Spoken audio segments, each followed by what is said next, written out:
Sumatra, the sixth largest island on Earth, stretches like a sleeping giant along the equator, its spine marked by a chain of restless volcanoes and its edges fringed by wild, untamed seas.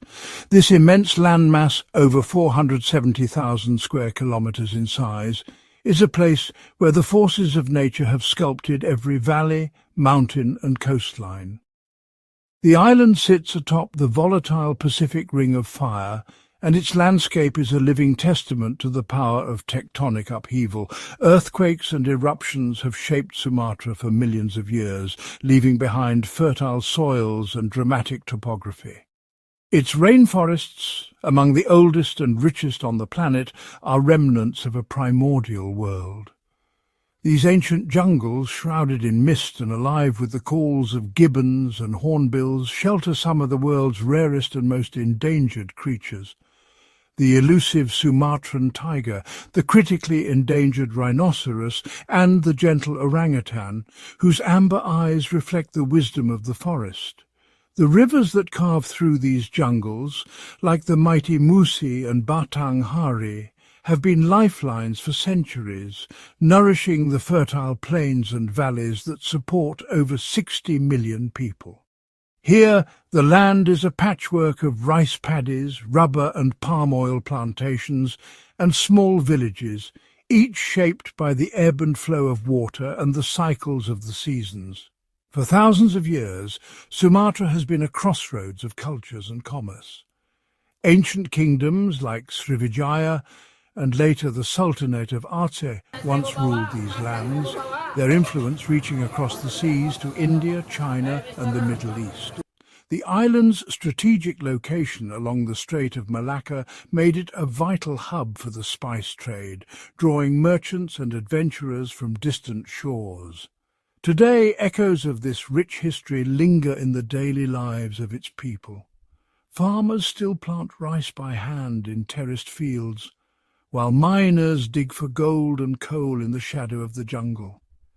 In vibrant markets, the scent of cinnamon, cloves and nutmeg, spices that once made Sumatra famous, mingles with the chatter of traders and the laughter of children. Here, ancient traditions echo in daily life. The Batak people of the highlands, the matrilineal Minangkabau of West Sumatra, the devout Achinese in the north, and dozens of other ethnic groups each bring their own languages, beliefs, and customs to the island's cultural mosaic. Traditional ceremonies, weddings, harvest festivals and sacred dances are performed with the same reverence as they were centuries ago, even as they unfold beside sprawling palm oil plantations and modern factories. The legacy of colonialism is visible in the grand architecture of Medan and Padang, where Dutch-era buildings stand alongside mosques, churches and ancient temples, symbols of the island's religious diversity and resilience. The contrasts are stark and ever-present. In the shadow of sacred volcanoes, palm oil and rubber plantations stretch for miles, their geometric rows a sharp counterpoint to the wildness of the rainforest. The hum of machinery from modern industry mingles with the sounds of traditional music and the call to prayer. In the cities, new skylines rise above colonial facades, while in the villages, elders pass down stories by firelight as children scroll through smartphones in bamboo houses. Families gather for communal meals, sharing dishes that blend indigenous flavours with influences from India, China and the Middle East, a culinary testament to centuries of migration and exchange. In this journey, we'll meet the people who navigate these contrasts every day, where the fate of the land and its people are forever intertwined. From the highland villages where ancient rituals endure, to the bustling cities where modernity and tradition collide, from sacred forests teeming with life to plantations and mines that fuel the global economy, Sumatra's story is one of resilience, adaptation and hope. It is a vivid tapestry woven from the threads of history, culture and nature, a land of trials and triumphs, where the past and present are in constant dialogue and where the future is being shaped with every passing day. In the heart of western Sumatra, where the jungle presses in on every side, a crumbling Dutch-era railway snakes through the dense undergrowth. These rusty tracks, once a proud symbol of colonial ambition, now lie half swallowed by vines and moss, a fading memory of a different era. Yet for one man, these forgotten rails are not just relics, they are the foundation of hope, ingenuity and survival. In a remote village nestled beside these tracks, Masinis was born into a world shaped by hardship and resilience. As a child he was captivated by the trains that thundered past, their whistles echoing through the jungle. His father, a railway labourer, would tell stories of the golden days when the trains brought goods, news and visitors from distant cities. But as the years passed, the railway fell into disrepair and the trains became less frequent until finally they stopped altogether. With no formal education in mechanics, Masinis learned, by watching his father tinkering with broken tools and salvaging whatever he could from the abandoned rail yard. He became a self-taught mechanic, driven by curiosity and necessity. Determined to reconnect his isolated community to the outside world, Masinis embarked on a mission that would take years. He scoured junkyards and abandoned workshops, collecting discarded engines, bicycle chains, and even old lawnmower parts. He experimented with different designs, often working late into the night by the light of a kerosene lamp. The technical challenges were immense. Axles snapped under the weight of passengers, engines sputtered and died in the humid air, and the monsoon rains frequently washed out sections of track. But Masinis refused to give up, learning from every failure and adapting his designs with each setback. Piece by painstaking piece, Masinis built his motorized rail cart, a remarkable patchwork of salvaged steel, local hardwood and mechanical ingenuity.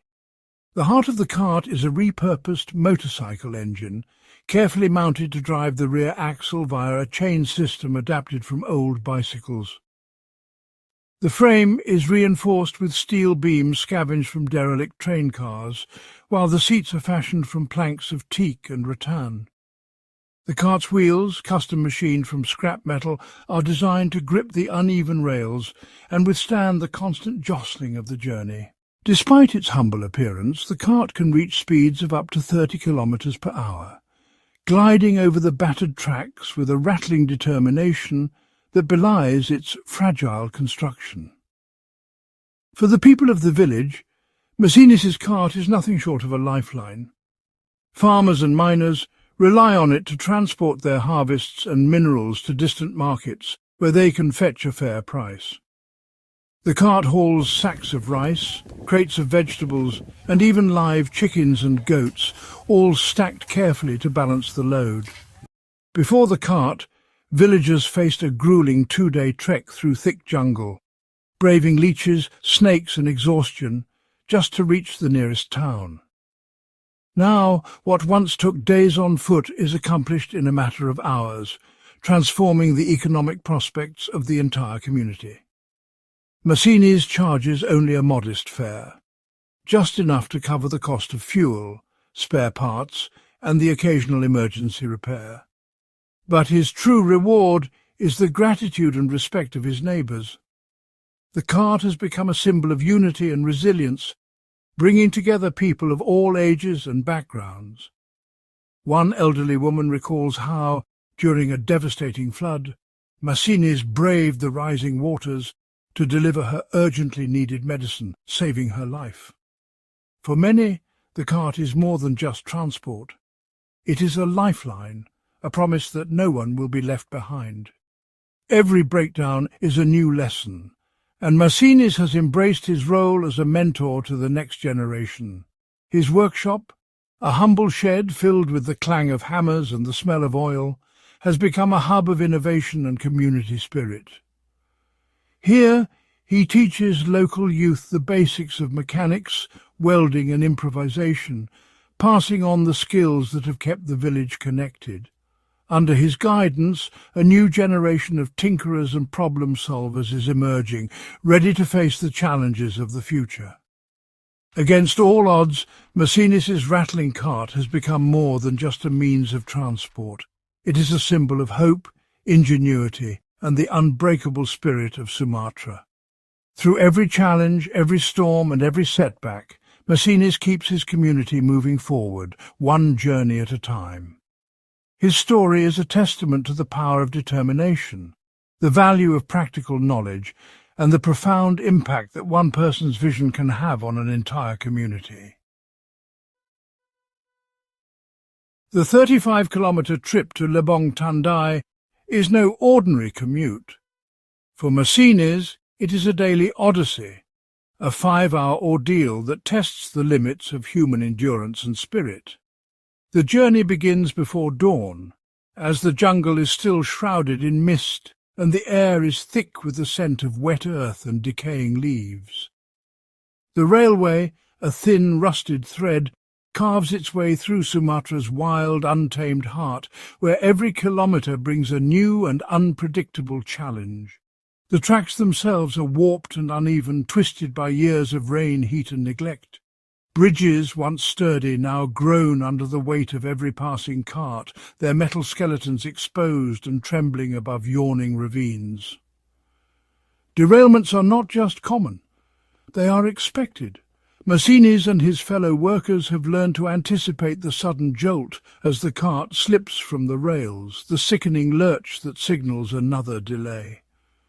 With practised hands they heave the heavy cart upright, muscles straining, backs aching, their palms rough and scarred from years of this relentless struggle. The jungle presses in on all sides, thick and unyielding, vines snaking across the tracks, roots threatening to trip the unwary. Sometimes Masinis recalls the first time he made this journey as a young man, his heart pounding with fear and excitement, not knowing if he would ever return home.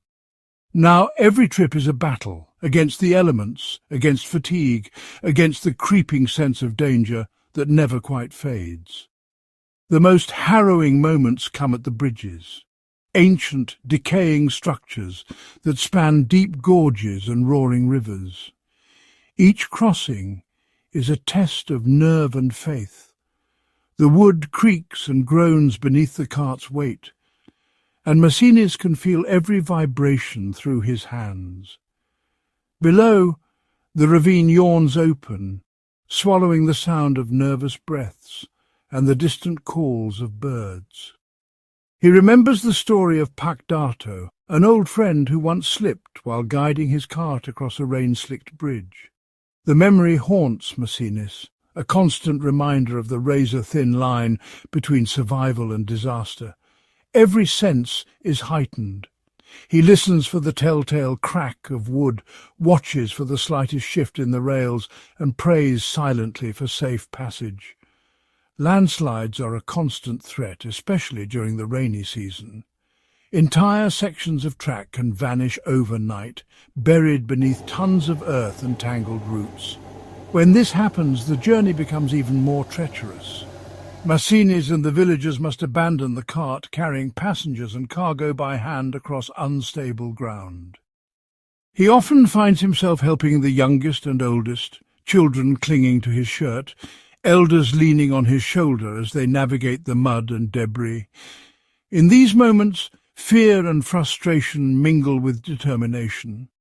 The community forms a human chain, passing supplies from hand to hand, their faces set with grim resolve. Masinis knows that every step forward is a victory, every safe crossing a small miracle. Despite these dangers, the flow of goods and people never stops. The railway is a lifeline, connecting isolated villages to markets, schools and hospitals. For many, Masinis' cart is the only way to reach the outside world. He remembers the faces of those who depend on him, the mother who travels to the city for medicine, the children who ride to school, the old man who waits at the station for news from distant relatives. Their hopes and fears ride with him, a heavy but cherished burden. The weather is another relentless adversary. Torrential rains turn the tracks into rivers, washing away sleepers and threatening to sweep the cart into the jungle. The wind howls through broken rails, carrying with it the cries of distant animals and the ever-present hum of insects. Masinis often finds himself soaked to the bone, shivering as he pushes the cart through knee-deep water, his resolve tested by every gust and downpour. Yet he presses on, driven by duty, hope, and the knowledge that his journey matters. Masinis is more than a driver. He is the beating heart of his community. Every arrival is met with relief and celebration, for he brings not just goods but news, connection and hope. The children run to greet him, their laughter echoing through the trees. Elders offer him food and stories, grateful for his courage and perseverance. In these moments, Masinis feels the weight of his responsibility, but also the warmth of belonging. In Sumatra's remote corners, resilience is the only way forward. For Masinis and his people, every perilous journey is a story of courage, sacrifice, and the unbreakable bond between a driver and his land. As the sun rises over the rainforest, Masinis sits with his friends and neighbours, sharing a simple meal and the satisfaction of another journey completed. The dangers are real, but so is the hope that each day brings. A hope carried on the rails, in the hands of a determined man, and in the hearts of a community that refuses to be broken. On the battered roads of Sumatra, where the jungle's green walls seem to close in and the path ahead is little more than a scar of mud and stone, daily life is a relentless test of willpower.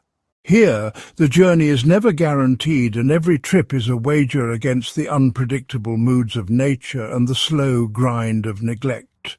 For Rudi, the minibus is far more than a vehicle. It is his inheritance, his lifeline, and the axis around which his family's future turns. Born in a small village that clings to the edge of this battered road, Rudi grew up watching his father coax the same minibus through impossible conditions, connecting isolated hamlets to the world beyond the jungle. Now, with his father's hands grown too old for the wheel, Rudi shoulders the responsibility, rising before the first light to check the engine, patch the tyres and brace himself for whatever the day may bring. The technical challenges begin before the engine even starts. Rudi's minibus is a patchwork of old parts and improvisations, kept alive by ingenuity and necessity.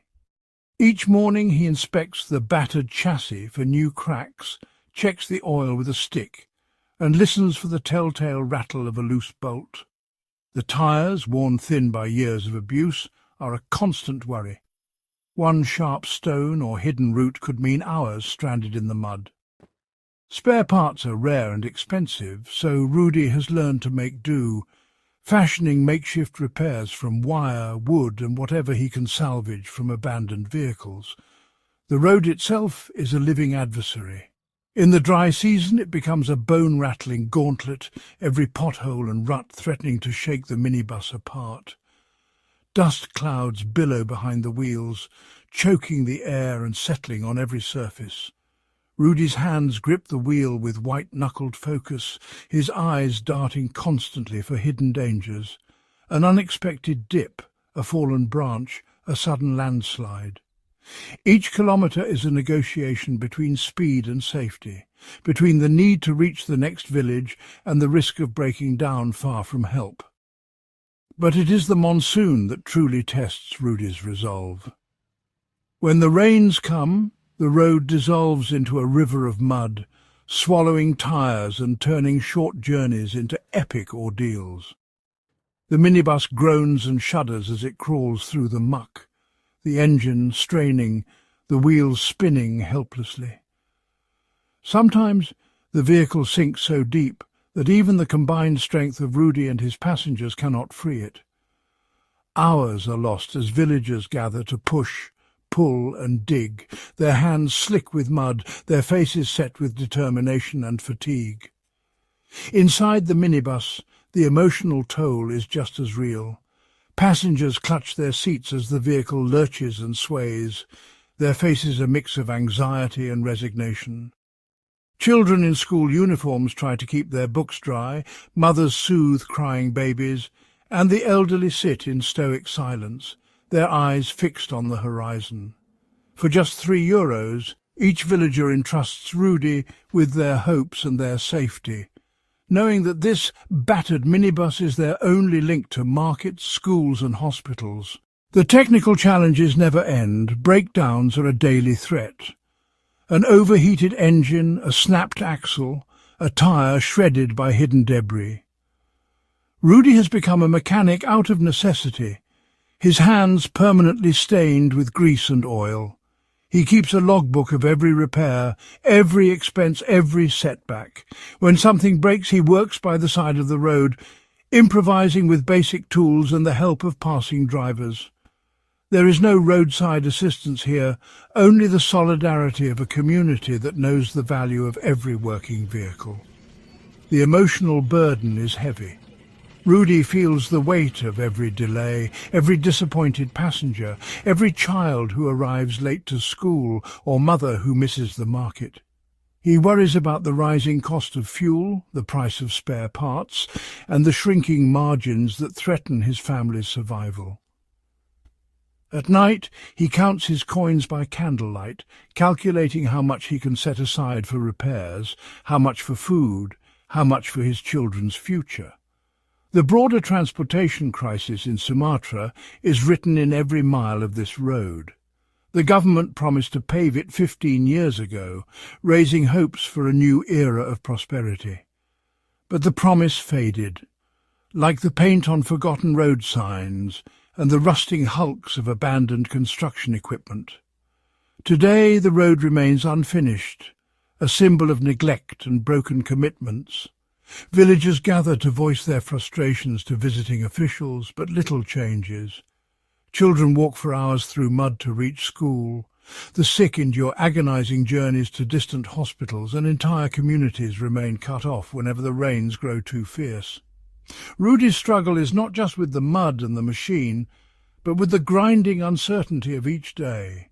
He worries about the future, about what will happen if the minibus finally gives out, if fuel prices rise again, if another season of rain washes away what little road remains. His wife patches his uniform by candlelight. His children do their homework by lantern. And every night Rudi returns home exhausted, but grateful for another day survived. Yet in the face of all this, Rudi endures. His patience is as worn as the tyres on his minibus, his spirit tested by every journey. But every morning he returns to the driver's seat, determined to keep going, to keep his promise to his family and his community. The villagers wait in the rain, their faces marked by disappointment, but also by a quiet, unbreakable strength. They share stories, laughter and hope, their lives shaped by the rhythm of the road and the dream that one day things will change. For Rudi and his passengers, every journey is a test of endurance, resilience and hope, a daily reminder that even in the face of hardship, the human spirit keeps moving forward. In the struggle of one man and his minibus, we see the story of an entire region, persevering, adapting, and never giving up on the promise of a better tomorrow. In the heart of Sumatra, the palm oil industry stands as both a beacon of economic promise and a source of daily hardship. Towering trucks, their beds overflowing with the spiky red fruit of the oil palm, thunder down narrow, battered roads. These vehicles, symbols of modern progress, are relentless, each journey etching deeper scars into the earth. The roads, once humble dirt tracks meandering between villages, have become the front lines of a struggle between development and endurance. Every day, convoys of these massive vehicles haul tons of palm oil fruit, their weight pressing down on roads never designed for such burdens. The relentless passage of trucks transforms once passable paths into treacherous rivers of mud, gouging deep ruts and potholes that swallow tyres and shoes alike. During the rainy season, the situation worsens. Entire stretches of road become impassable, isolating villages for days or even weeks. The infrastructure, neglected and underfunded for decades, simply cannot keep pace with the demands of industry. For many, the road is no longer a link to opportunity but a barrier that divides families, disrupts trade and threatens livelihoods. For people like Ardin, a palm oil harvester, the industry is a double-edged sword. He remembers a time when the road was little more than a footpath, winding quietly through the forest. The arrival of the plantations brought jobs and the promise of a better life, but also heavy machinery and ceaseless traffic. Now Ardin earns a modest living, but each trip to the plantation is fraught with uncertainty.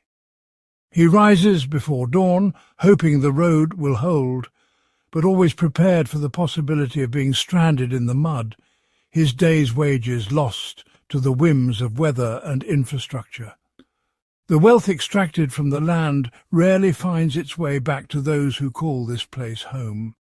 Villagers stand at the roadside, watching as convoys of trucks, emblems of prosperity, roar past their crumbling houses. The frustration is palpable, a silent accusation in every glance.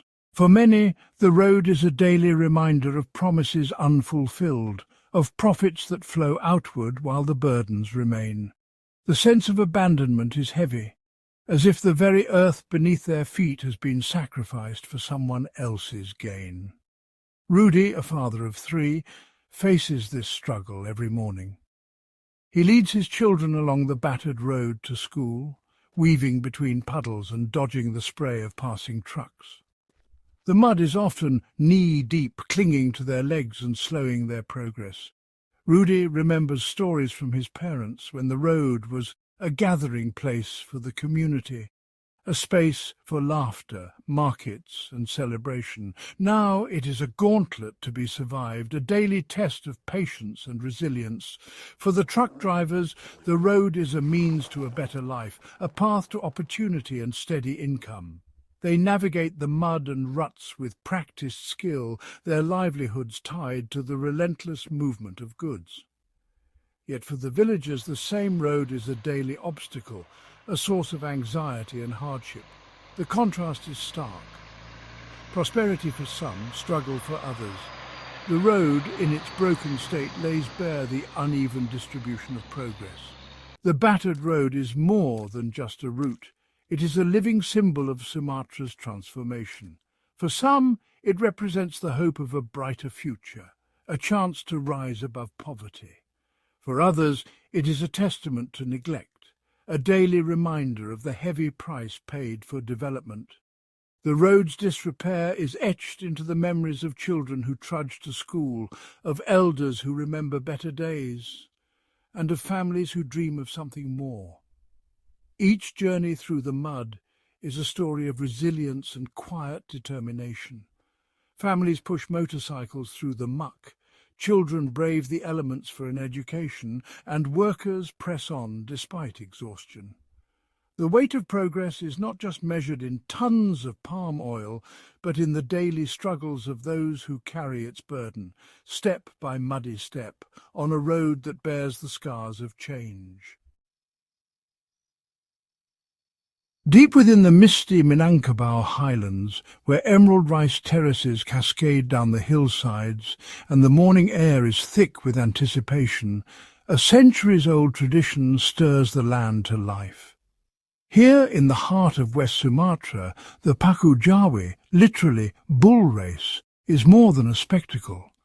It is a living, breathing testament to the enduring spirit, unity and cultural pride of the Minangkabau people.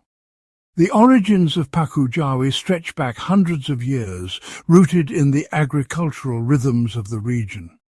What began as a practical way for farmers to test the strength and temperament of their bulls after the rice harvest has evolved into a vibrant festival, drawing villagers and visitors alike into its muddy embrace. Paku Jawi erupts as a spectacular celebration marking the end of the rice harvest, a time when the fields have yielded their bounty and the community gathers to give thanks. For weeks beforehand, the entire village is abuzz with preparation. Farmers select their strongest, most spirited bulls, tending to them with care and pride. Wooden ploughs are sanded and polished, and the muddy fields are readied for the coming contest. The event is not just a race, but a ritual of renewal, a reaffirmation of the bonds between people, animals and the land itself. Among the competitors is Maklanu, a seasoned farmer whose family has raced bulls for generations. His feet, calloused and caked in mud, grip the slippery earth as he readies himself for the challenge. For Maklanu, and many like him, Paku Jawi is the culmination of months of hard labour. A chance to prove not only the strength of their animals but also their own skill and determination. The stories of these farmers are woven into the very fabric of the festival, each one a thread in the tapestry of Minangkabau heritage. The race itself is a test of balance, courage and finesse. Jockeys cling tightly to the wooden ploughs yoked to two powerful charging bulls, guiding them with every ounce of their skill. The mud churns beneath pounding hooves, and the air is filled with the roar of the crowd. Each team thunders down the track, the jockeys' faces set in fierce concentration, their bodies straining to maintain control as the bulls surge forward. It is a dance of chaos and harmony, where a single misstep can mean disaster or victory. The outcome of each race is determined not only by speed, but by the jockey's ability to keep the bulls running straight and true. Judges, often respected elders of the community, watch intently, scoring the teams on their coordination, control and the harmony between human and beast. The best teams are those who move as one, their movements synchronized in a display of trust and mutual respect. The festival is a riot of colour and sound, a celebration that brings the entire community together. Neighbours gather along the muddy track, their voices raised in encouragement and friendly rivalry. Children dart between the legs of adults, their laughter mingling with the cheers of the crowd. The aroma of grilled satay and spicy rendang drifts through the air as families share meals and stories beneath makeshift tents. For many, Paku Jawi is a rare opportunity to reunite with distant relatives and old friends, to renew bonds that have endured through generations. For the victors, the rewards are more than material. A champion bull brings honour and prestige, elevating the status of its owner within the village. The winning animals are adorned with flowers and ribbons, paraded through the streets to the sound of music and applause. The celebrations continue long into the night, with traditional dances, music and feasts that echo the joy and pride of the community. Yet, the race is not without risk. Jockeys face the very real dangers of bruises, falls and even serious injury. The mud is unforgiving, and the bulls, though trained, are unpredictable. But for many, the thrill of the race and the roar of the crowd are worth every scrape and scar. Their exploits become the stuff of legend, stories told and retold around family tables, inspiring the next generation to take up the challenge. Elders watch with pride, recalling their own days in the mud, while children dream of one day grasping the reins. The day of Paku Jawi begins before sunrise. In the cool grey light of dawn, families gather to wash and decorate their bulls, their laughter and chatter echoing across the fields. Women prepare traditional dishes, spicy sambal, fragrant rice, sweet cakes, while men and children ready the fields and set up the festival grounds. Every villager, young and old, has a role to play, each task a vital part of the day's success. As the races unfold, the air is alive with the sound of drums and flutes, the vibrant colours of traditional Minangkabau costumes, and the laughter of children waving flags. Market stalls brim with local crafts and delicacies, offering a feast for the senses. The festival is as much about community as it is about competition, a celebration of shared heritage and collective joy. Spectators come from miles around, some travelling for hours on foot or by motorbike to witness the spectacle. Old friends reunite, families celebrate together, and the entire community is united in joy and festivity. The bonds forged here, between neighbours, between generations, endure long after the mud has dried and the fields have emptied. As the sun sets over the highlands, painting the sky in hues of gold and crimson, the festival slowly winds down. Villagers clean the fields, children chase each other through the fading light, and the last echoes of music drift across the paddies. Yet the spirit of Paku Jawi lingers, a living link to the land, to ancestors, and to the enduring rhythms of rural life. After a season of hard work, Paku Jawi is a moment of pure, unfiltered joy, a time when sweat and mud are worn as badges of honour and camaraderie. The stories of triumph, perseverance, and even defeat are carried home, shared around family tables and passed down through generations, ensuring that the legacy of the bull race endures. Here, tradition and courage run side by side, forging bonds that last long after the race is over. The Paku Jawi is not just a contest of speed and strength, it is a celebration of life, resilience, and the unbreakable spirit of Sumatra. In the mud and the cheers, in the laughter and the stories, the indomitable spirit of Sumatra shines for all to see, a legacy of trials, triumphs, and the unbreakable ties of community, carried forward by every generation that dares to race. Sumatra's natural wealth is both a blessing and a curse. The island's rainforests, once stretching unbroken for hundreds of miles, are now at the heart of a global industry. These forests, teeming with life and biodiversity, have become ground zero for two of the world's most lucrative and controversial commodities, palm oil and tin.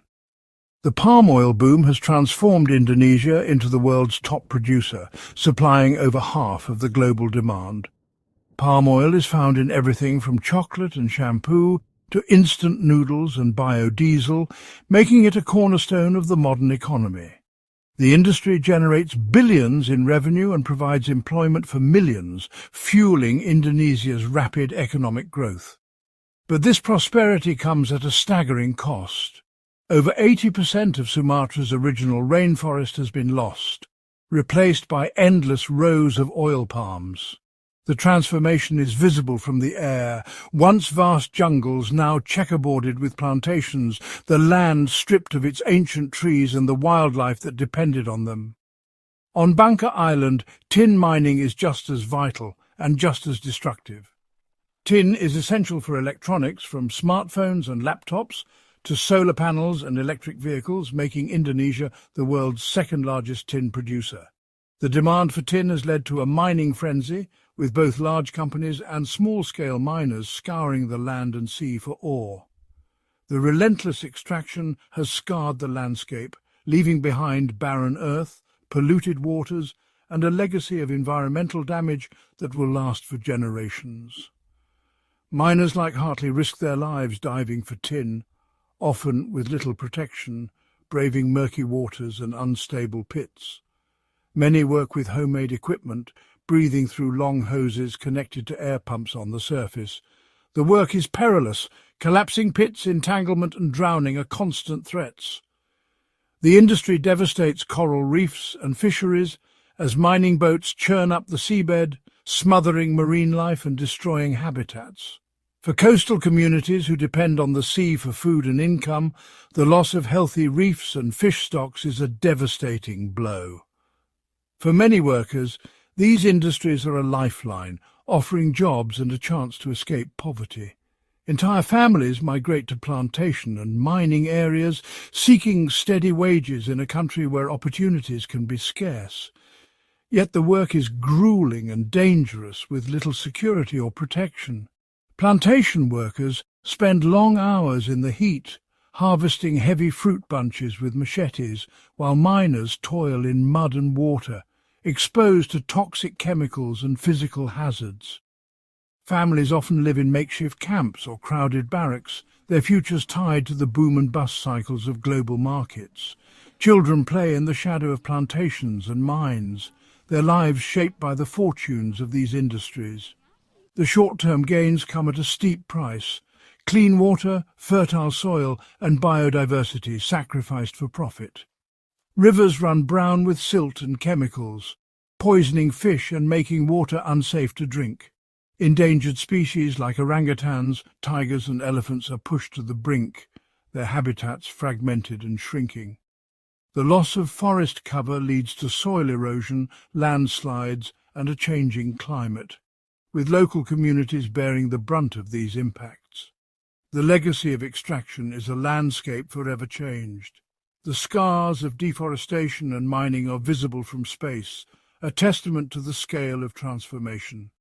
Yet the world's appetite for palm oil and tin shows no sign of slowing, linking the fate of Sumatra's people and environment to choices made far beyond its shores.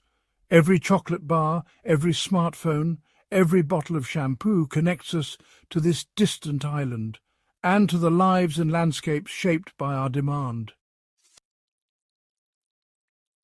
In Lebong Tandai, the gold rush is over, but the legacy of gold mining lingers.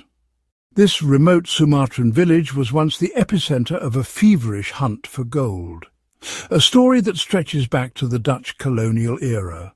In the early 1900s, foreign companies carved roads through the rainforest, built settlements, and extracted vast quantities of gold, leaving behind a landscape forever changed.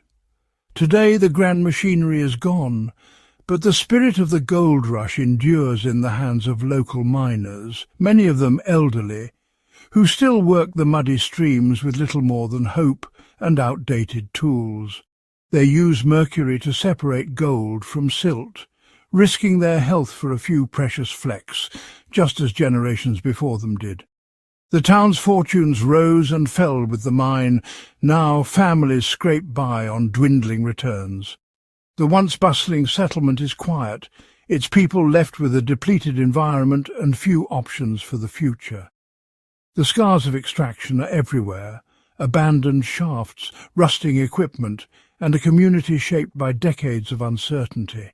For many, gold is not just a metal but a lifeline, a last hope in a world that has moved on. The environmental cost is everywhere: rivers poisoned by mercury, forests stripped bare, and wildlife driven away. Mercury, used for decades to extract gold, seeps into the water, contaminating fish and threatening the health of entire communities. Once thriving forests have been reduced to barren earth, their biodiversity lost. The dream of gold has become a daily struggle for survival, as villagers contend with polluted water, infertile land, and the loss of traditional livelihoods. Meanwhile, Indonesia's vast nickel reserves are fueling a new boom. Nickel, once a little-known metal, is now at the heart of the global race for electric car batteries and renewable energy. Sumatra, with its rich deposits, has become a hotspot for international investment and industrial-scale mining. Massive open-pit mines carve into the rainforest, promising jobs and economic growth for local communities. The government touts nickel as the key to Indonesia's future prosperity, linking the island's fate to the world's transition to clean energy. But this new rush comes with its own price. As new mines open, forests are cleared and communities are uprooted. Protests erupt as families are displaced and the cycle repeats.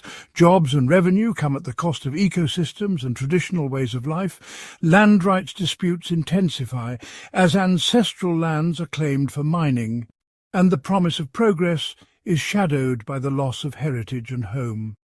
The environmental consequences are profound: soil erosion, water contamination, and the fragmentation of critical wildlife habitats. Yet hope remains.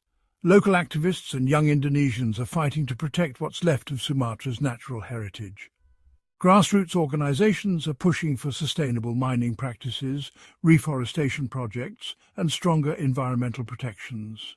Community meetings bring together elders and youth to share knowledge and envision a future where economic growth does not come at the expense of the environment or their communities.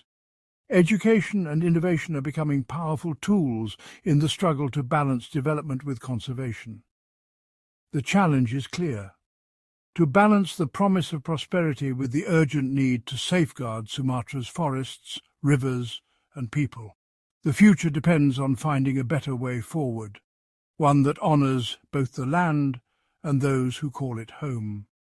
The story of gold and nickel in Sumatra is still being written, shaped by the choices of today and the hopes for tomorrow. On the remote islands, scattered off Sumatra's wild and untamed west coast, the Mentawai people have lived for centuries in deep, almost mystical harmony with the rainforest.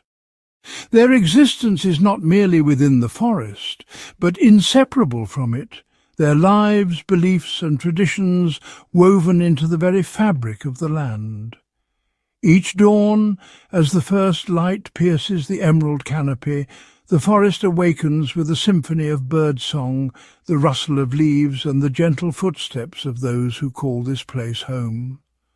The air is thick with the scent of earth and growing things, a living testament to the bond between people and nature. Every aspect of Mentawai culture is rooted in the rhythms and cycles of the forest. Their homes, built on sturdy stilts above the damp earth, are crafted from timber and palm, designed to withstand the rainforest's rains and floods. The intricate tattoos that adorn their bodies are more than decoration. They are living records, telling stories of ancestry, spiritual journeys and belonging. Their crafts, songs and dances echo the heartbeat of the jungle, and their daily lives are guided by the wisdom of ancestors whose spirits are believed to linger in every tree and river. The rainforest is not just a backdrop for the Mentawai. It is their source of food, medicine, and spiritual life. Ancient knowledge, passed down through generations, guides the careful gathering of healing plants and the preparation of remedies that have cured ailments for centuries. The shaman, or Sikarai, is both healer and spiritual guide, performing rituals that honour the spirits of the land and maintain the delicate balance between people and nature. The Mentawai believe that every tree, river and animal possesses a soul, and their ceremonies are acts of gratitude, respect and stewardship. Wisdom is passed down through generations, as elders patiently teach children the skills and stories that have sustained their people for countless years. These lessons are more than survival. They are the foundation of identity, community, and a profound respect for the land. Around the fire, stories of ancestors and spirits are told, ensuring that the knowledge of the past endures in the hearts of the young. But today, this ancient way of life faces grave and growing danger. Logging and deforestation, driven by distant markets and insatiable demand, threaten not only the forest but the very heart of Mentawai culture. Each tree felled is a loss of history, medicine and spirit, a wound that cannot easily heal. The forest, once endless and impenetrable, now bears the scars of human greed. Outside forces driven by profit and short-term gain see only timber and land, not the living world that sustains the Mentawai. The forest's rich biodiversity, its rare orchids, hornbills and elusive clouded leopards, faces extinction as habitats vanish. Rivers run muddy, and the songs of birds grow silent where chainsaws roar. In response, the Mentawai have risen as true guardians of the forest, organising protests and community meetings deep within the jungle. They partner with conservation groups, raise their voices in national and international forums, and teach the world about the irreplaceable value of their land. Their activism is rooted in tradition, but their vision is for the future, a future where the forest and its people thrive together. Yet the threat remains ever present, as forests are cleared and smoke rises where ancient trees once stood. The loss is not only environmental but deeply personal, a wound to the soul of a people whose identity is bound to the land. The destruction of the forest is the erasure of memory, tradition and hope. Their struggle is part of a much larger battle for Indonesia's forests, where indigenous peoples across the archipelago stand as the last line of defence against destruction. Conservation efforts now unite local wisdom with global support, forging alliances that aim to protect what remains. The world is beginning to listen, recognizing that the fate of the rainforest is a matter of global concern. These guardians, with unwavering courage and determination, protect not just their own future, but the future of the rainforest itself. They patrol the forest, document illegal logging, and work tirelessly to restore damaged land. Their vigilance is a shield against those who would destroy what cannot be replaced. The fate of the Mentawai is inseparable from the fate of the forest. In their resilience, in their daily acts of stewardship, they keep hope alive. Replanting trees, restoring rivers and nurturing the land, they show that renewal is possible. Each sapling planted is a promise to future generations, a testament to the enduring spirit of the guardians. Through the stories of Masinis, the wisdom of elders and the traditions carved into wood and memory, the Mentawai preserve their heritage and inspire new generations to cherish the forest. These stories are not just entertainment, they are lessons in respect, resilience and the sacred duty of guardianship. And through the leadership of Rudi, a tireless advocate for his people and the forest, the fight for preservation gains new strength. Rudi's vision bridges tradition and modern conservation, uniting people for a common cause. His efforts empower the youth, ensuring that the next generation will carry the torch of guardianship with pride and knowledge. Maklanu, whose hands build homes and guide canoes along ancient rivers, embodies the enduring strength and adaptability of the human spirit. His work ensures that the skills and values of the Mentawai endure, even as the world changes. Through his example, children learn not only how to survive, but how to thrive in harmony with the land. Sumatra's story is one of hardship and hope, a fight for survival, dignity, and the right to remain on ancestral land. The children of the Mentawai look to the future, dreaming of a forest that still stands, of rivers that still run clear, and of a world where their heritage is honoured and protected. The land that sustains them is precious beyond measure, and as long as the Mentawai stand, the spirit of the forest endures. Their guardianship preserves not only their own culture, but the irreplaceable biodiversity of Sumatra, ensuring that the rainforest's wonders, its stories and its life remain for generations yet to come. The Mentawai are not just protectors of trees, they are the living heart of a vanishing world, and their struggle is a call to all of us to cherish and defend the natural heritage of Sumatra. Along the spine of Sumatra, a chain of ancient giants slumbers beneath a shroud of mist and emerald forest. These are the island's volcanoes, timeless sentinels, both creators and destroyers, whose presence has shaped the very soul of the land. For millions of years, Sumatra's volcanoes have erupted with unimaginable force, sculpting the landscape with rivers of molten rock and showers of ash. Each eruption carves new valleys, replenishes the soil, and leaves behind a patchwork of fertile fields that sustain life.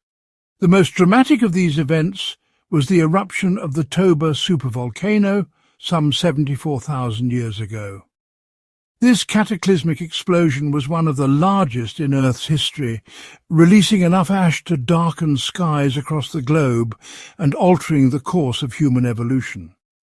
Today, the vast caldera left behind is filled by Lake Toba, a place of haunting beauty, where tranquil waters mask the memory of unimaginable power. In the shadow of these restless mountains, communities have learned to live with uncertainty. Villages cluster at the base of volcanoes, their daily rhythm shaped by the ever-present possibility of eruption. The volcanic soil is a blessing. Rich in minerals, it yields abundant harvests of rice, coffee and fruit. Farmers tend their crops on terraced slopes, knowing that the land's fertility is a gift from the very forces that threaten it. Life here is a delicate balance, a constant negotiation between danger and renewal. Families build their homes with an eye to the mountain, always alert to its moods. When eruptions come, they bring devastation. Fields are buried in ash, forests are scorched, and lives are upended. Yet, from the blackened earth, new growth emerges. The cycle of destruction and rebirth is woven into the fabric of Sumatra's existence. Names like Mount Sinabung and Mount Kerinci echo through history, volcanoes whose eruptions have shaped not only the land but the destiny of those who dwell nearby. Their fury is both feared and respected, a reminder of nature's unpredictable power. When lava flows, it consumes everything in its path: farmland, homes, entire villages. The aftermath is a landscape transformed, where survivors must begin again, often with little more than hope and determination. Yet, time and again, the people return. They sweep away the ash, rebuild their homes and plant new crops, drawing strength from the land and from each other. Stories of survival and reverence for the mountains are passed down through generations. Elders teach the young to respect the volcanoes, to read the signs of impending danger, and to cherish the land's gifts. Local traditions are deeply entwined with the presence of the volcanoes. Ceremonies and rituals are held at their base, seeking protection from the spirits believed to dwell within. Offerings are made, prayers are whispered, and the community gathers in unity, hoping to appease the restless earth and ensure safe passage through the seasons. Knowledge is a lifeline. Children learn to recognize the mountain's warning signs: the rumble of the earth, the scent of sulfur, the changing patterns of animals. Families practice evacuation drills, preparing for the day when the mountain awakens. Today, modern science works hand in hand with ancestral wisdom.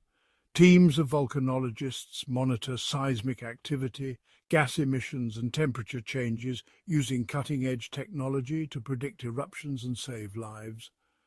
Early warning systems and community evacuation drills are now part of daily life.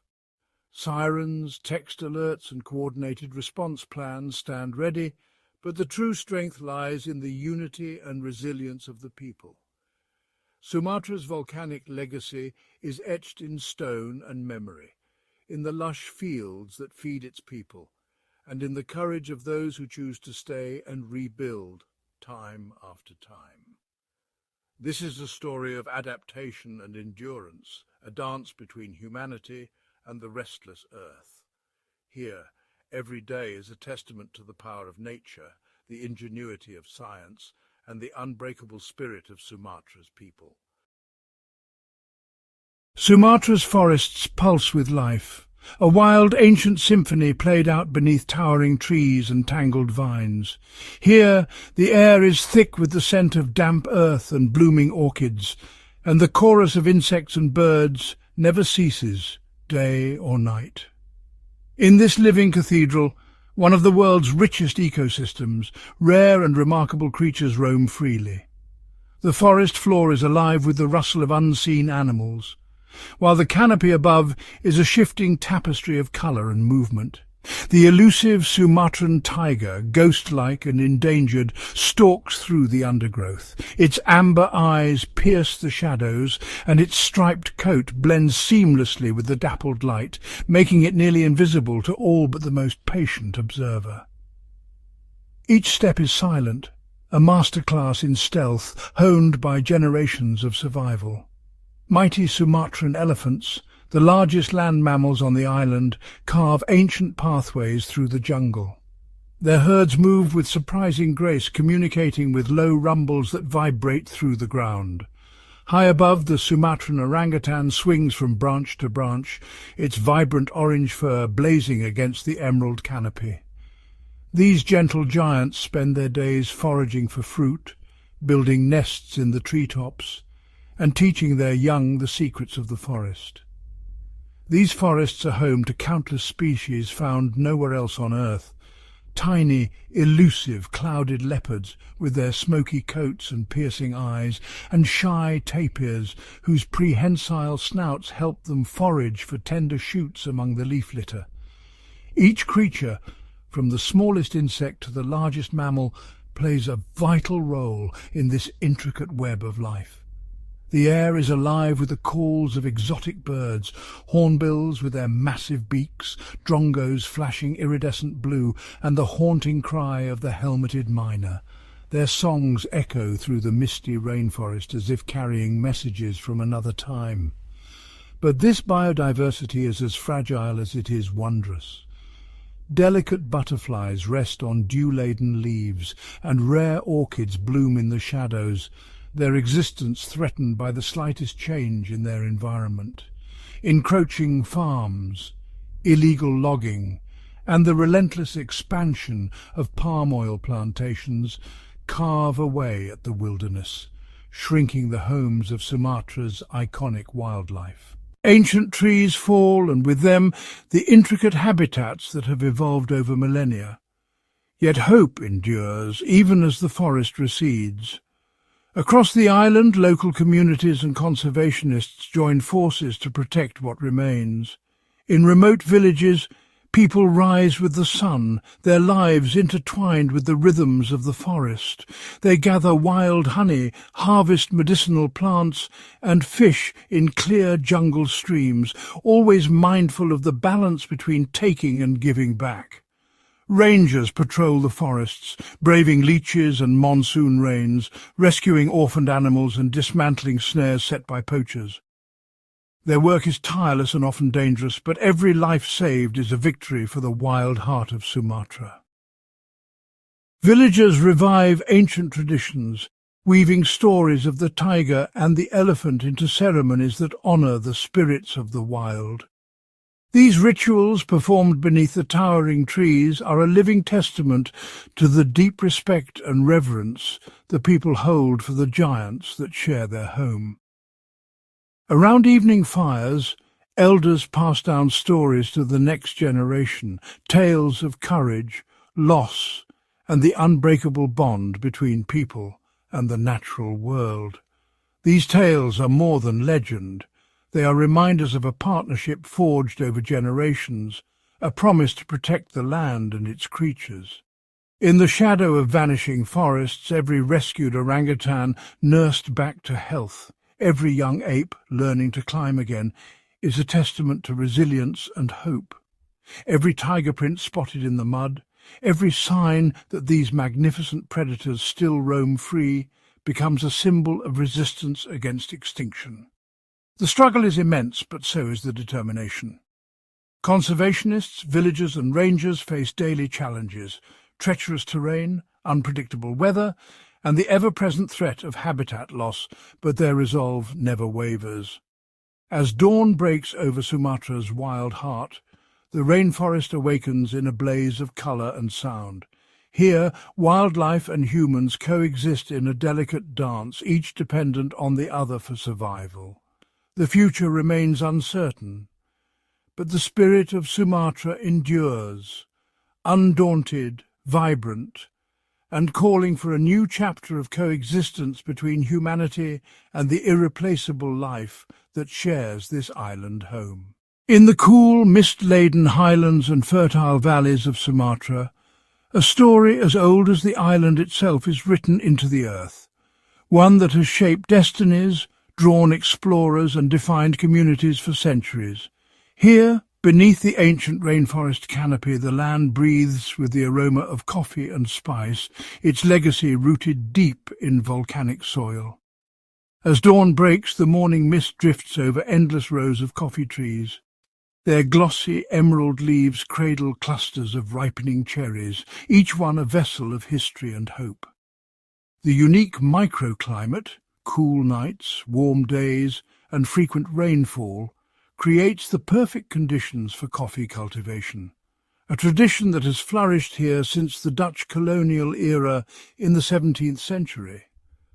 For generations, Sumatran farmers, often entire families, have tended these lands, passing down knowledge and techniques through the ages. They cultivate not only coffee, but a vibrant tapestry of spices, cinnamon, nutmeg, and cloves. These precious crops once lured traders and explorers from Arabia, India, and Europe, sparking the fabled spice trade that changed the course of world history. The day's journey begins before the sun rises, as families gather beneath the shade of towering trees. Their hands, stained with the deep red of ripening coffee fruit, move with practiced care, each gesture a link to ancestors who worked these same fields. Every single coffee bean is picked by hand, a labour-intensive process that demands patience, skill and pride. This tradition, passed down through generations, ensures only the ripest cherries are chosen, preserving the quality and character that makes Sumatran coffee world-renowned. The journey from cherry to bean is an intricate dance. First, the fruit is pulped, then fermented to develop its unique flavour profile. The beans are spread out on large mats, drying slowly under the tropical sun, before being hulled to reveal the emerald-green gems within. This traditional process, known as giling basa, imparts the signature earthy, full-bodied character to Sumatran coffee. But the road from farm to market is long and winding, echoing the challenges faced by generations of growers.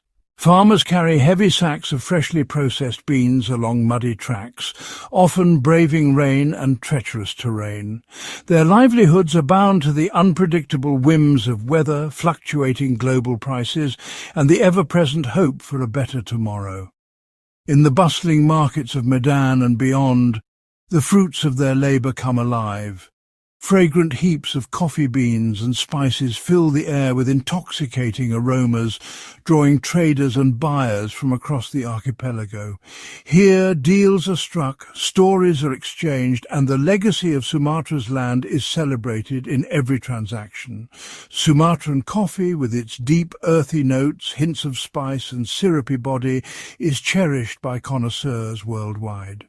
Its flavour is shaped by the island's volcanic soil, mountain mists, and the careful hands that nurture each harvest, a taste that carries the essence of Sumatra to distant shores. The spices of Sumatra, once so valuable they sparked wars and built empires, now flavour kitchens and inspire chefs around the globe. From rustic village homes to modern restaurants, cinnamon, nutmeg and cloves from these hills infuse dishes with warmth and history. For the families who work these fields, coffee and spice are more than crops. They are the heartbeat of culture, the foundation of community, and a source of pride and hope for the future.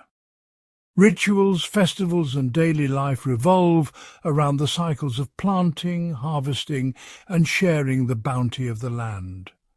Today, cooperative farming and fair trade initiatives are transforming rural lives, empowering farmers with better prices, education, and sustainable practices. These efforts help ensure that the legacy of Sumatra's land, its coffee, its spices, and its resilient people will endure for generations to come. In every sip of Sumatran coffee, in every whiff of cinnamon or clove, the island's rich history and enduring spirit are alive. Each flavour is a fragrant bridge between past and present, connecting the wild heart of Sumatra to the world beyond, and reminding us of the power of heritage, perseverance and community. Across Sumatra's sweeping landscapes, a quiet strength pulses beneath daily life, the enduring spirit of its women. Their presence is woven into the very fabric of the island, from the misty highlands to the bustling coastal towns, shaping the rhythm of daily existence and the future of their communities. In the heart of Sumatra's markets, women's voices rise above the hum of commerce as they negotiate prices, share news and support one another. On terraced hillsides, their hands coax life from the earth, planting and harvesting rice that feeds entire villages. Within close-knit communities, women gather to celebrate, mourn, and make decisions that ripple through generations. From the first blush of dawn, mothers, daughters, and grandmothers rise to meet the day. They tend to fields, their feet wet with dew, ensuring the next harvest. In the quiet of their homes, they manage finances with careful precision, stretching every rupiah to provide for their families. Side by side, mothers teach daughters the ancient art of weaving, each thread a story of their ancestors, each pattern a symbol of identity and pride. In the highlands of West Sumatra, the Minangkabau people honour a unique matrilineal tradition. Here, inheritance and lineage flow through the hands of women. Grandmothers preside over ancestral homes, their wisdom guiding family decisions. Daughters inherit land and property, ensuring that the legacy of their mothers and grandmothers endures. These women are more than caretakers. They are custodians of land, heritage and culture. Elders pass down stories and rituals, teaching the next generation to honour their roots. Community leaders, often women, mediate disputes and organise collective efforts, ensuring that the village thrives in harmony, but their influence extends far beyond the home. Sumatran women step confidently into public life, their voices shaping the direction of their communities. They gather in leadership circles, discussing everything from education to environmental stewardship, determined to create a better future for all. Many have become entrepreneurs, launching small businesses that bring new opportunities to their villages. In cooperatives, women pool resources and knowledge, supporting each other as they navigate the challenges of a changing economy. Others become educators, teaching not only literacy and mathematics, but also the values of resilience and cooperation. Life in Sumatra is not without hardship.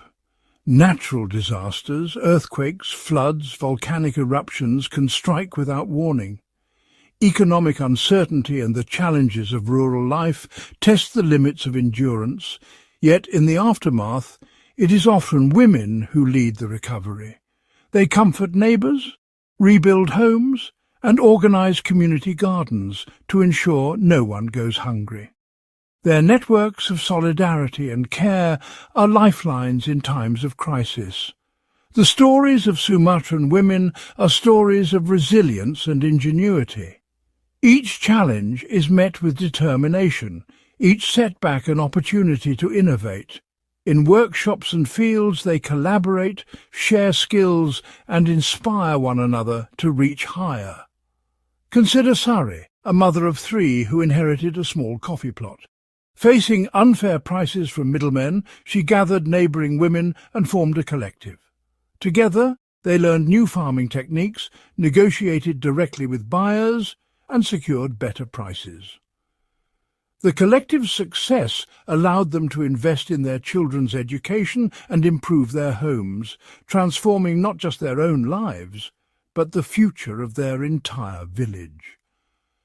Or Lestari, a passionate teacher who refused to let poverty or distance deny children an education. She created a classroom beneath the jungle canopy, using nature as her blackboard. Her lessons go beyond reading and writing.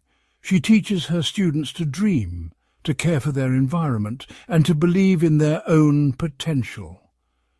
Sumatran women are artists, their hands painting vibrant batik patterns that tell stories of love, struggle and hope. They are farmers, coaxing life from the soil.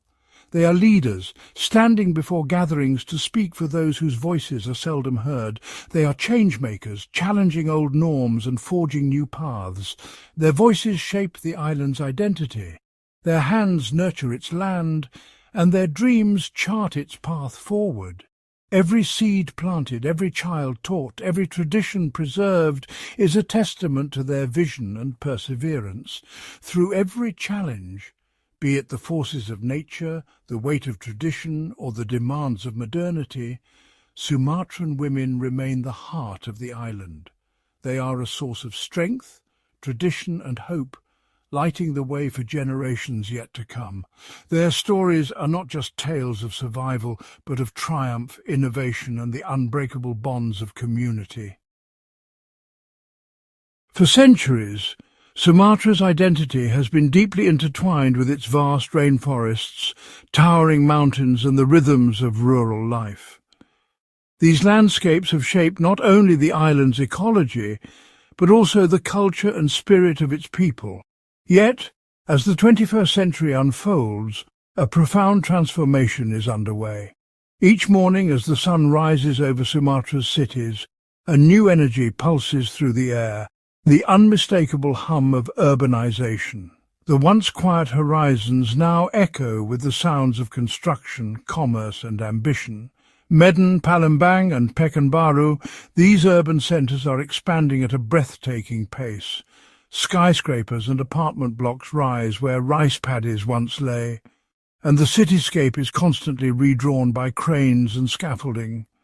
The population surges as people from across the island seek new opportunities, fueling a relentless cycle of growth and change. Concrete towers now pierce the skyline, their glass facades reflecting the neon glow of city lights. At night the city transforms. Streets once silent now buzz with life, commerce and the promise of tomorrow. The streets are alive with movement. Markets overflow onto sidewalks, their stalls brimming with produce and goods from every corner of the island. Motorbikes dart through traffic, weaving between cars and buses in a daily ballet of chaos and efficiency. Each year the traffic thickens, a testament to the city's relentless expansion. For many, the city is a beacon of hope. Young professionals fill modern offices, their eyes set on careers that promise upward mobility. University campuses teem with students, eager to learn, innovate and shape the future. Urban life offers access to better jobs, advanced healthcare and a vibrant cultural scene, luxuries that were once out of reach for much of the population. The youth, in particular, are drawn to the city's magnetic pull. They arrive with dreams their grandparents could scarcely imagine, dreams of entrepreneurship, global connectivity and creative expression. The city becomes a canvas for their ambitions, a place where tradition and innovation collide. But this rapid urbanization is not without its costs. The relentless pace of development strains infrastructure and resources.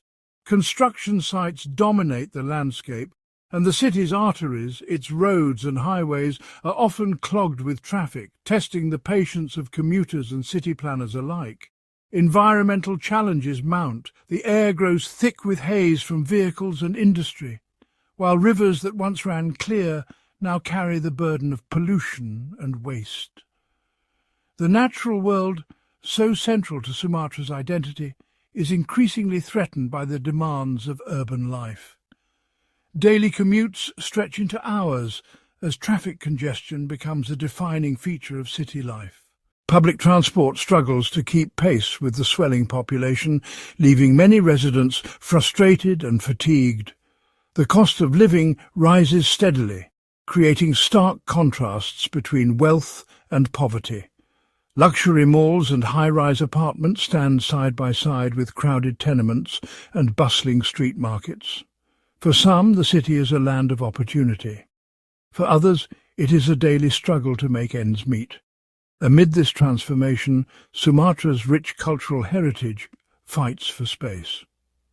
Traditional dances are performed in urban plazas, and age-old crafts are practiced in workshops nestled between modern shopping centres. The old and the new coexist, sometimes in harmony, sometimes in tension. The city itself becomes a living museum where colonial-era buildings stand beside sleek towers, and the past is never far from the present. Every intersection is a crossroads of history, culture and progress. In Medan's heart, the aroma of satay grilling over coals mingles with the hum of laptops in nearby cafes, where tech entrepreneurs develop apps to connect farmers with new markets. Here, tradition and technology are not rivals, but partners in the city's ongoing evolution. Mosques and temples rise alongside glass-walled offices, their presence a daily reminder that spiritual heritage and modern ambition can coexist. The city's skyline is a testament to diversity, resilience and the blending of worlds. Urban planners, activists and residents gather to debate the city's future. How can Sumatra grow without losing its soul? How can it honour its past while embracing the promise of tomorrow? These questions shape policies, spark community initiatives and inspire a new generation of leaders. Innovative solutions emerge. Community gardens flourish between apartment blocks, offering green spaces and fresh produce. Rooftop farms and urban agriculture projects reconnect city dwellers with the land, even in the heart of the metropolis. Festivals bring the city to life, celebrating indigenous art, music and cuisine. These events are more than entertainment. They are acts of preservation, keeping Sumatra's unique identity alive amid rapid change. Environmental groups and volunteers work tirelessly to restore green spaces, clean rivers, and plant trees. Their efforts are a testament to the enduring spirit of stewardship that has long defined Sumatra's relationship with nature. In every corner of Sumatra's cities, from bustling avenues to tranquil neighbourhoods, the story of transformation unfolds. Here, tradition and progress are not opposing forces, but threads woven together in the ever-evolving tapestry of urban life. The dreams, struggles and triumphs of millions are etched into the city's streets, shaping the future of Sumatra with every passing day. In the heart of Sumatra, the story of a people is told through taste. A language as old as the island itself, spoken in kitchens, markets, and at every communal table. Here, food is more than mere sustenance. It is a living heritage, a bridge that connects the wisdom of elders to the curiosity of the young, and a celebration that unites neighbours, friends, and even strangers. Sumatran cuisine is a rich tapestry, woven from the island's diverse cultures, Minangkabau, Batak, Masinis, Malay and more, each contributing their own flavours, rituals and stories. The bounty of Sumatra's rainforests, rivers and volcanic soil fills every dish with freshness and depth, while centuries-old traditions guide every hand that stirs a pot or shapes a dumpling. In bustling markets, the air is thick with the scent of spices, fiery red chilies, earthy turmeric, nutty coriander and the sweet warmth of cinnamon. Vendors call out their wares, arranging mounds of fresh produce and aromatic roots, each ingredient a building block of flavour and memory. Lemongrass is crushed and chopped, releasing its citrusy perfume, while galangal and ginger are pounded into pastes that form the soul of countless dishes. Take rendang, for example, a dish that is both a culinary masterpiece and a symbol of patience and love. Beef is slow-cooked for hours in coconut milk and a symphony of spices until it becomes meltingly tender and deeply flavourful. Rendang is not just food. It is a centrepiece at weddings, a comfort at family gatherings, and a dish that brings generations together around the same table. On the streets, the aroma of sat padang fills the night air. Skewers of marinated meat sizzle over open flames, their surfaces caramelized and smoky, then drenched in a thick, spicy sauce unique to the region.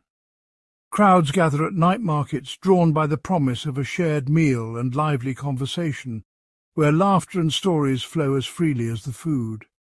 Each region of Sumatra adds its own signature to the island's culinary identity.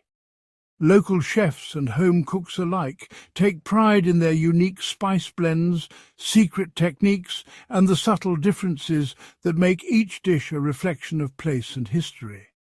In the highlands of Minangkabau, gulai is a staple. its tangy, coconut-laced broth simmered with fresh herbs and tender meats, each bowl a testament to the region's resourcefulness and love of bold flavours. Along the coasts, the day's catch is transformed into savoury fish curries, their flavours brightened with tamarind and lemongrass, served in humble eateries where the sea breeze mingles with the steam rising from every plate. Street-side warungs, the heart of Sumatran daily life, serve steaming bowls of mie Aceh, noodles rich with history, spiced with cardamom and star anise, and topped with tender beef or seafood. These humble stalls are gathering places, where friends meet after work and travellers find a taste of home. No celebration is complete without sweet treats like kulapis, their vibrant, multi-layered colours a symbol of joy and abundance.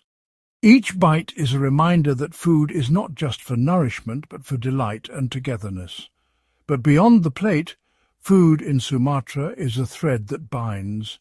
It is in the act of cooking together, chopping, stirring, tasting, that families pass down not just recipes, but values, stories, and a sense of belonging.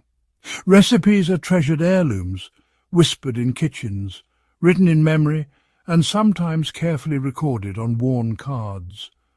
Grandmothers teach grandchildren the secrets of spice, the patience of slow cooking, and the importance of sharing what you have.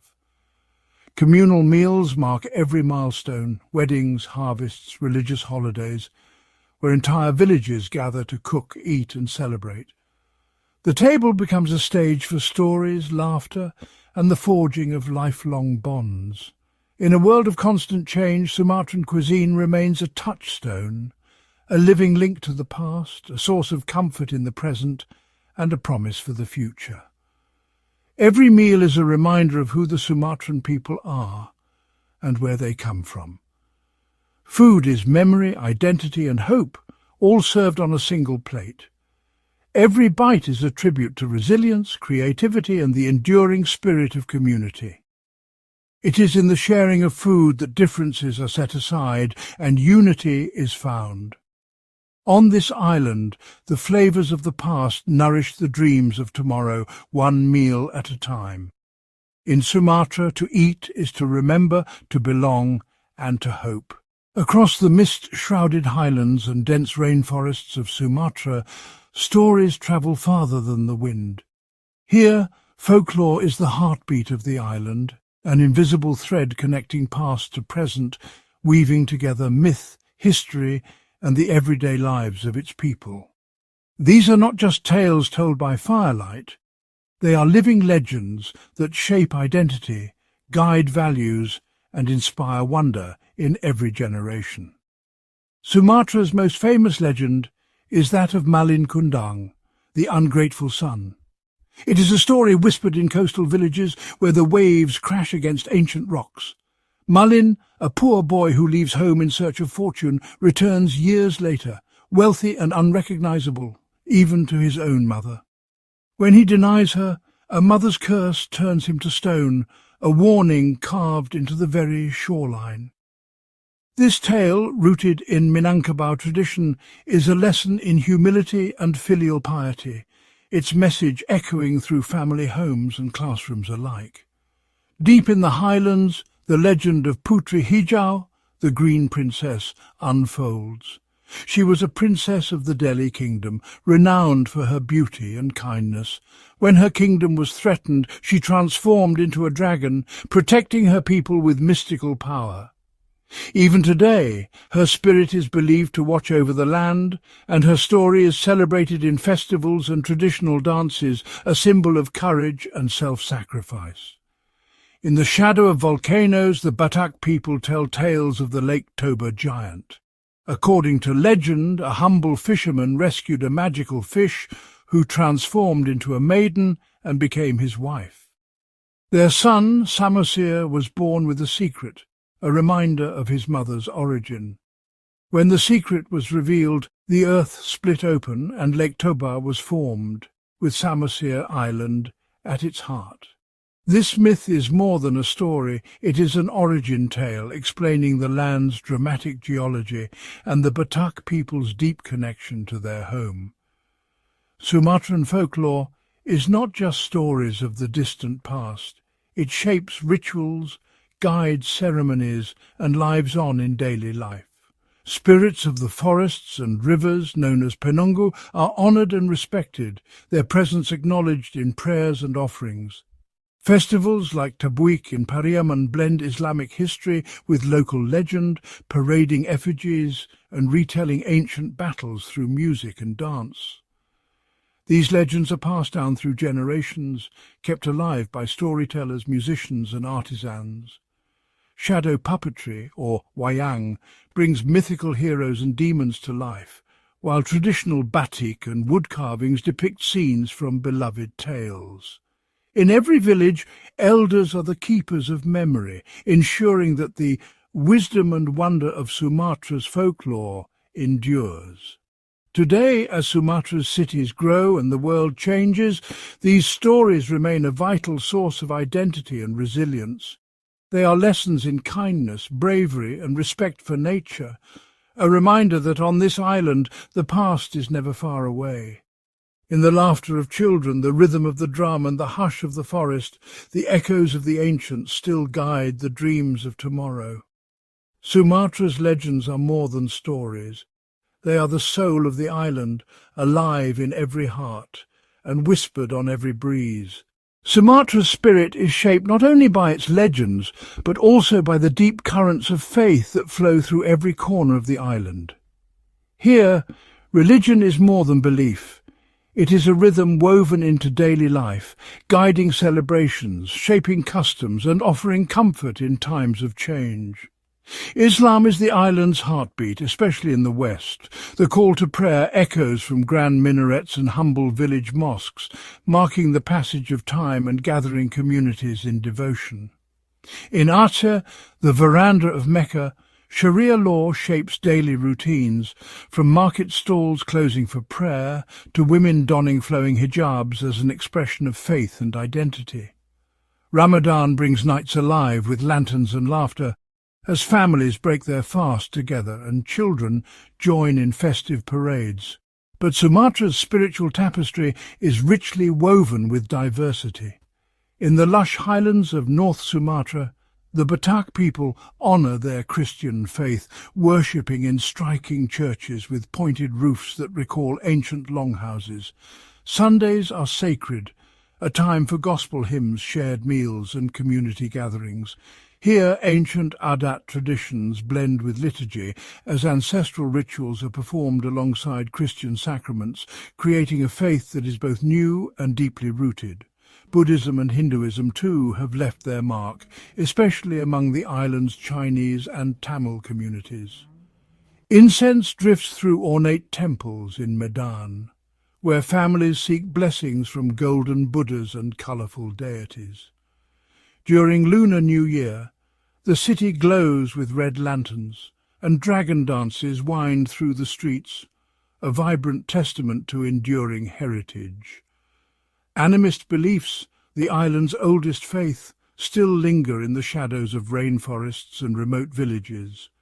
Here, the natural world is alive with spirits. Offerings of rice and flowers are left at sacred trees and riverbanks, honouring the unseen guardians known as Penungu. Rituals of healing and thanksgiving, led by village shamans, connect families to ancestors and the land itself. Religion in Sumatra is not just practiced, it is celebrated. Weddings unite couples in both mosque and church, blending prayers and local customs. Harvest festivals and funerals are marked by sacred chants, communal feasts and processions that reflect the island's unique blend of faith and tradition. Yet faith also brings challenges and change. Interfaith dialogue and mutual respect are vital as Sumatra's cities grow more diverse. In classrooms and marketplaces, friendships cross religious lines, and shared values of compassion and hospitality bridge differences. Through every festival, prayer and quiet act of kindness, Sumatra's people find meaning and strength in their faith. It is a foundation for community, a guide through hardship, and a source of hope for generations to come. In the gentle clatter of prayer beads, the ringing of church bells, and the silent awe of ancient forests, the spiritual tapestry of Sumatra continues to unfold, colourful, resilient, and ever-evolving. In the heart of Sumatra, a new generation is rising, one that carries the hopes of families, the legacy of tradition, and the promise of change. Education here is more than a pathway. It is a lifeline, a beacon for children whose futures are shaped by the island's rugged landscapes and shifting economies. In bustling Medan, students flood into schools at dawn, their uniforms crisp, their backpacks heavy with books and possibility. Teachers, often the pillars of their communities, nurture dreams in crowded classrooms, weaving lessons of science and history with the wisdom of local culture. For many, education is a bridge, connecting the rice fields of their ancestors to the high-rise ambitions of tomorrow's cityscapes. But the journey is not easy. In remote villages, children trek for miles, across rivers, over hills, sometimes on makeshift rafts, just to reach a classroom. Some study under leaking roofs, sharing battered textbooks and chalkboards faded by years of sun. Electricity flickers, and internet signals are often a distant promise. Yet the thirst for knowledge is undimmed. There are stories of quiet perseverance, like Sari, who rises before sunrise to help on her family's coffee farm, then cycles for hours to attend school, determined to become the first doctor in her village. Or Andy, who taught himself coding from borrowed library books, winning a national competition and inspiring his peers to dream beyond the boundaries of their small town. Initiatives are taking root, mobile libraries crisscrossing the countryside, scholarships opening doors for girls and Indigenous children, and community learning centres that blend traditional crafts with modern skills. In some villages, elders and youth gather to record oral histories, merging technology with the ancient art of storytelling. Challenges remain: poverty, early marriage, and the lure of city work can pull children from the classroom. But hope is resilient. In the laughter of students solving math problems on bamboo floors, in the determination of teachers who travel by boat to reach isolated islands, and in the collective belief that education can lift not just individuals but entire communities. Sumatra's youth are planting the seeds of tomorrow, curious, courageous, and connected to both heritage and the wider world. As they learn and grow, they are shaping a future that honours the island's past, while reaching for new horizons. Their journey is a testament to the power of dreams and the enduring spirit of Sumatra itself.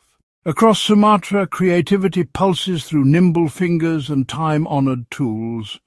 In quiet villages and bustling markets, the island's artisans carry forward a legacy woven from earth, fibre and dreams. Their craft is more than an art form. It is a living memory, a vibrant bridge between generations. In the highlands of Minangkabau, the clang of hammers and the shimmer of silver reveal the ancient tradition of songket weaving. Gold and silver threads are meticulously hand-woven into intricate patterns, each motif telling a story of nature, ancestry and hope. Elder weavers pass techniques to daughters and granddaughters, their looms echoing with shared laughter and whispered wisdom.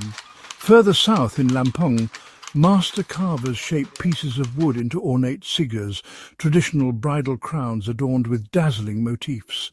Every curve and etching holds deep symbolism, celebrating unity, protection and the strength of women. These crowns, once reserved for royal ceremonies, now find pride of place in contemporary weddings and national festivals, connecting the past with the present. In coastal Aceh, artisans mould clay into delicate pottery, inspired by the rhythms of the ocean and the silhouettes of volcanoes. Each vessel bears the marks of its maker, a fingerprint, a swirl, a signature that endures through generations. Here the art of batik blooms as well, with vibrant dyes and wax-resist patterns reflecting the island's lush landscapes and rich folklore. Sumatran handicrafts are not mere objects, they are vessels of identity. They preserve languages, rituals and beliefs that might otherwise fade. For many artists, their work is a source of livelihood and pride, a way to reclaim heritage in a rapidly changing world. Meet Pak Dedi, a master rattan weaver from Jambi, whose baskets and mats are sought after in markets far beyond his village. For him, every strand is a thread of connection between his ancestors, his children, and the land itself. Or Ibu Maya, whose delicate beadwork adorns traditional costumes worn during ceremonies, each bead a tribute to her Karo heritage. Modernity brings new challenges and opportunities. Some young artists blend digital design with ancient motifs, sharing their creations online and breathing fresh life into old traditions.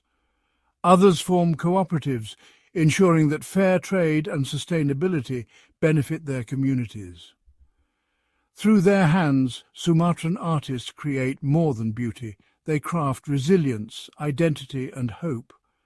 Their artistry is a testament to the enduring soul of the island and to the stories that continue to unfold, one stitch, one carving, one masterpiece at a time. Sumatra's breathtaking beauty hides a fragile truth. Its dense rainforests, winding rivers and misty highlands are home to some of the rarest species on Earth, yet every day these treasures face mounting threats.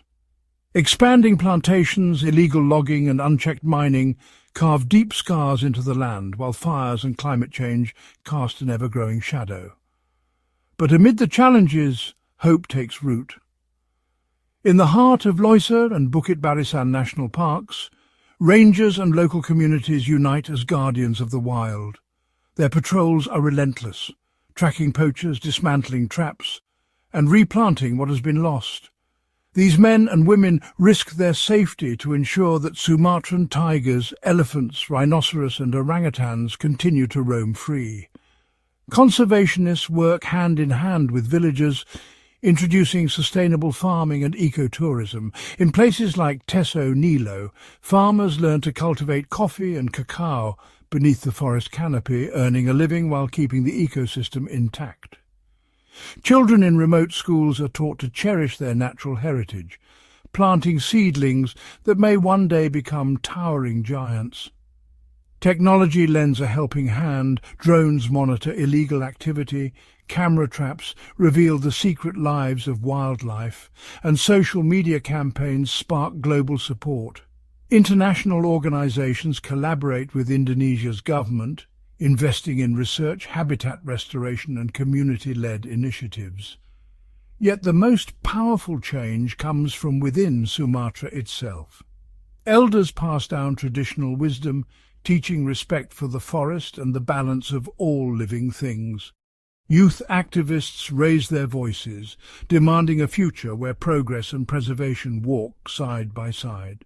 The road ahead is long and uncertain, but every tree saved, every animal rescued, every new sapling planted is a testament to Sumatra's resilience.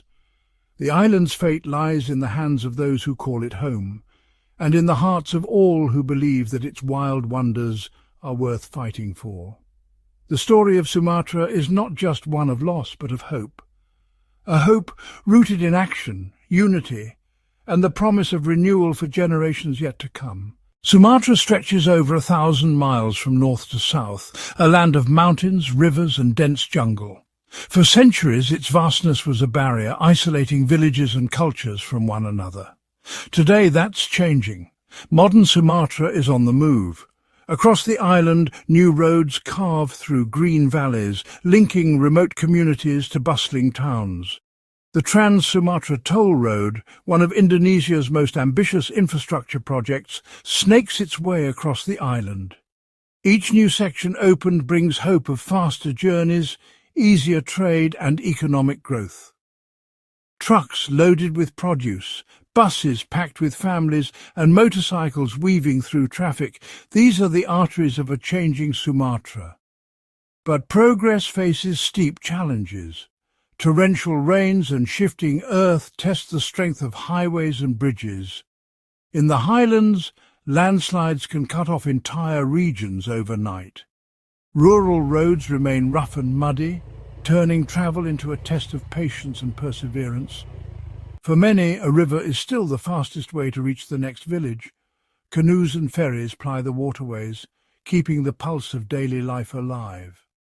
Railways, once neglected, are being revived. New trains connect Medan to outlying cities, promising safer and more efficient transport of people and goods. There are dreams of a trans-island railway linking the farthest corners of Sumatra, a vision that would transform the way people live and work. Airports, too, are expanding.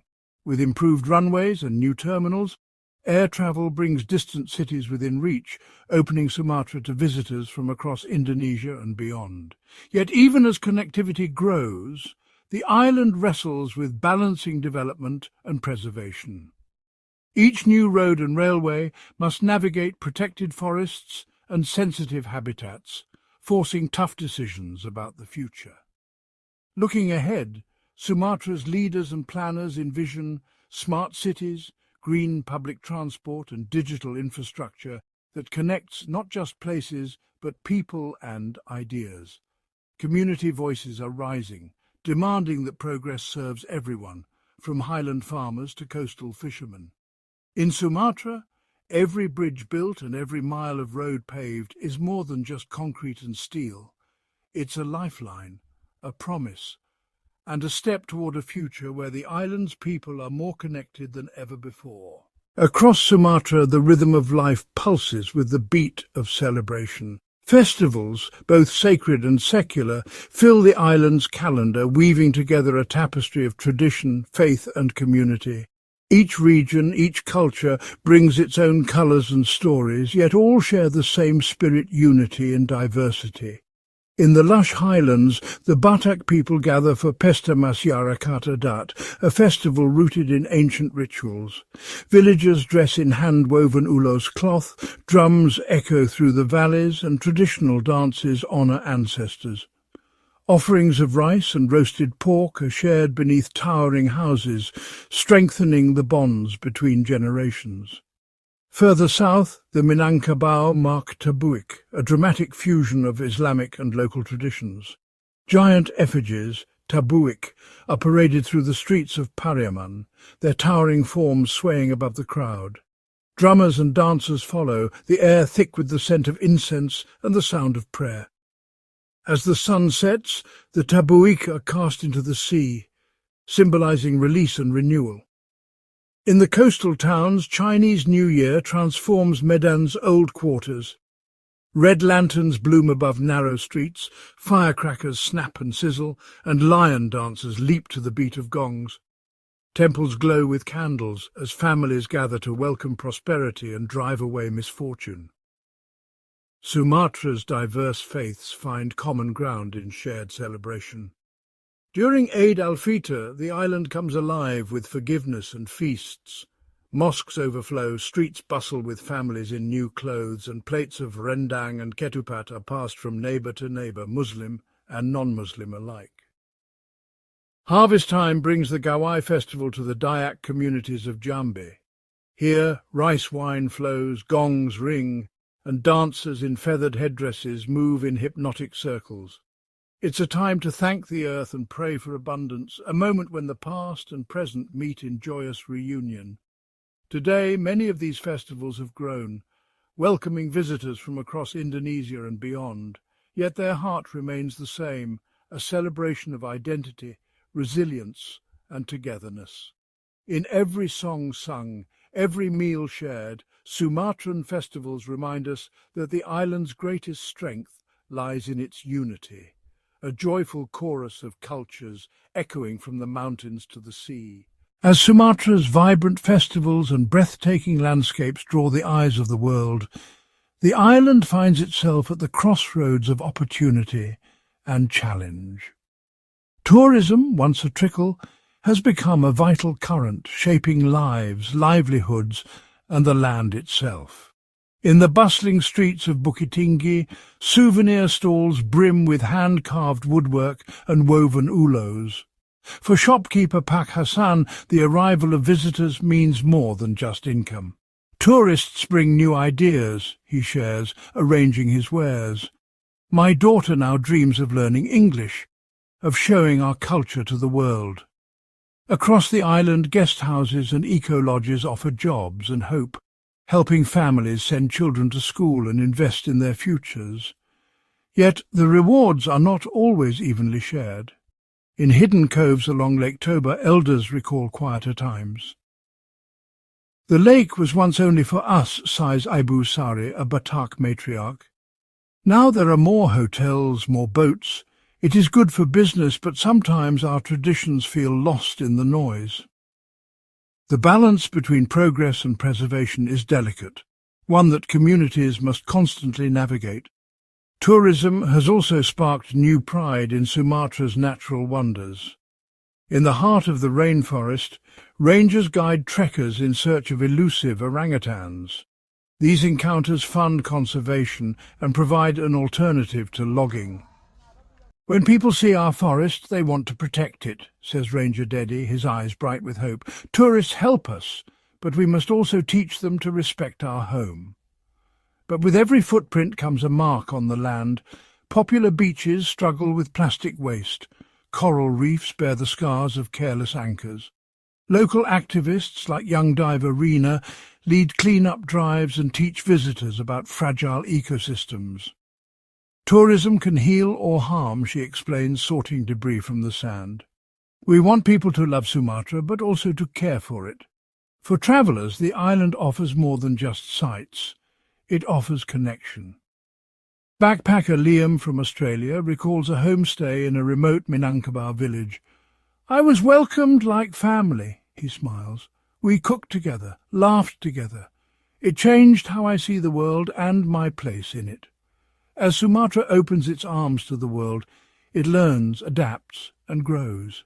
The challenge is clear, to ensure that the benefits of tourism lift all people, that traditions are honoured, and that the wild heart of the island remains untamed for generations to come. In every exchange between guest and host, past and future, Sumatra's story continues, shaped by the footsteps of those who walk its land.